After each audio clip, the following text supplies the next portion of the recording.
Hi, this is Sandy Bapty with part 2 of the creation of Audubon Park. This tidbit will focus on the riverfront portion of the Foucher plantation and its evolution into Audubon Zoo. Riverfront land from the French Quarter up to 9 Mile Point belonged to Jean-Baptiste Lemoyne de Bienville, a concession granted to him in 1719 as founder of the city. The river was a dynamic environment. As the Mississippi curved downriver, the force of the current caused erosion on the west bank and deposited the sediment along the upriver crescent. This created a bigger batture, a greater depth of natural high ground, and more valuable real estate.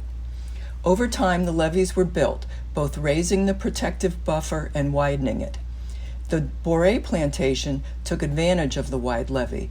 Charles Gaillard wrote of the riverside plantation, a magnificent avenue of pecan trees led to a vast, picturesque, and fortified enclosure.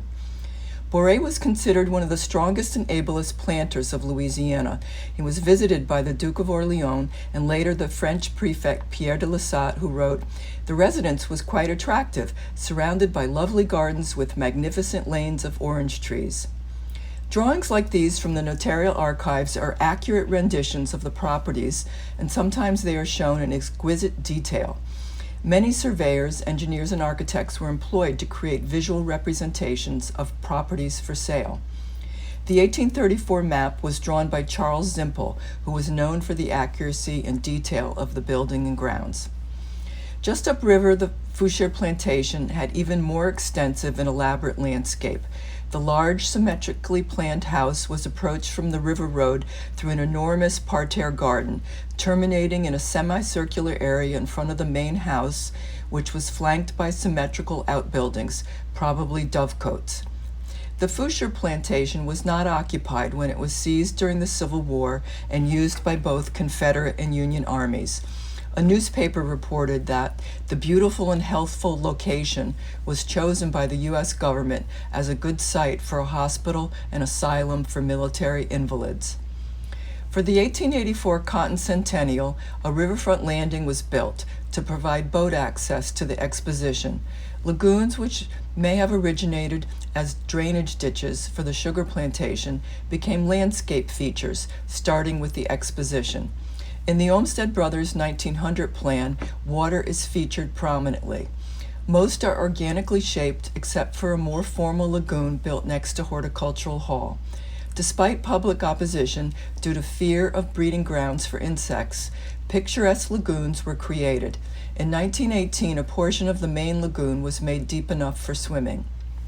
Despite Olmsted's plan for a grand promenade on the riverfront, it was leased to the Corps of Engineers, and in 1908, the Illinois Central Railroad won the right to construct tracks along a new levee. Magazine Street was cut through, connecting both sides of the park. In 1890, this painting by Lulu King Saxon, titled Uptown Street, is thought to be Magazine Street, at the time a quiet country road. 50 acres near the river were leased to conduct sugarcane research, called the Agricultural Experiment Station, with a building designed by James Ferret in 1889. In 1921, the city reclaimed the site and built baseball fields and later a 225-foot-long swimming pool that could hold 2,000 swimmers, considered the largest public pool in the country at the time. Meanwhile, the zoo was founded. After the 1915 hurricane destroyed Horticultural Hall, an aviary was built to replace it. Its popularity spurred the construction of Audubon Zoo, starting in 1924, but the real effort to build a zoo began with a public works project of the Great Depression. At the zoo and the park, numerous local artists and builders were employed in the creation of classical and vernacular buildings as backdrops, including the Sea Lion Pool, Monkey Island, and animal cages. They also built Monkey Hill for the pleasure of children raised in a flat landscape. By 1970, the Animal Village was considered a model of poor zoo design. Civic leaders promoted a property tax, recently renewed, which passed and funded extensive improvements to create more natural habitat for animals. The 1985 Swamp exhibit won national awards and celebrated a local ecosystem. A legal battle over control of the batture lasted 2 decades. For 30 years, The Batur was used as a city dump, providing landfill to increase its size. Olmsted's vision of grand riverfront promenade wasn't realized until the creation of the Riverfront Park in 1960. For the 1984 World's Fair, the butterfly and ferry landing were built, and a path led to a Riverside Zoo entrance. Today, the Fly is a beloved riverside park primarily for locals. Thanks again, friends of the Cabildo.